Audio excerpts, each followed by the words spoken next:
மதுராந்தகத்தில் ஒரு அப்டேட்டுங்க வரும். அதாவது செங்கல்பட்டு மாவட்டம் மதுராந்தகத்தில் மற்ற கட்சியிலிருந்து தாவேகாவில் இணையும் நிகழ்ச்சியானது நடைபெற்று வருது. ஓகே, இதில் கலந்துக்கிறதுக்காக தொண்டர்கள் அலைகடல்னு திரண்டு வந்திருக்காங்க.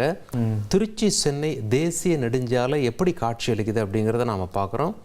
ஹெவி டிராஃபிக் ஜாம், அது மட்டும் இல்லாமல் சண்டே வேற, ஏற்கனவே ஊருக்கு போயிட்டு திரும்புகிறவங்க ஒரு பக்கம், ப்ளஸ் கட்சி நிகழ்ச்சி ஒரு பக்கம். இது குறித்து செய்தியாளர் செந்தில்குமாரிடம் கேட்போம். செந்தில், இப்போ வழக்கமாக ஒவ்வொரு சண்டேவும் இந்த நேரத்தில் டிராஃபிக் எப்படி இருக்கும்? இந்த வாரம் சண்டே டிராஃபிக் எப்படி இருக்குது? இதற்கு என்ன காரணம்? போலீஸார் என்ன சொல்கிறாங்க? மதுராந்தகத்தில் மாற்றுக் கட்சியிலிருந்து தமிழக வெற்றி கழகத்தில் இணையம் நிகழ்ச்சி ஏற்பாடு செய்யப்பட்டுள்ளது.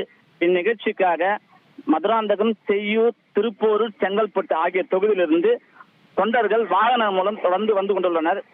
தொடர்ந்து வாரம் விடுமுறை ஞாயிறு அன்று சென்னையிலிருந்து திருச்சியை நோக்கி சென்று கொண்ட வாகனங்கள் மீண்டும் சென்னையை நோக்கி திங்கட்கிழமை வார விடுமுறை கழித்து வேலை நடத்தல் என்பதால் வாகனங்கள் தொடர்ச்சியாக அதிகமாக வருவது வழக்கம்.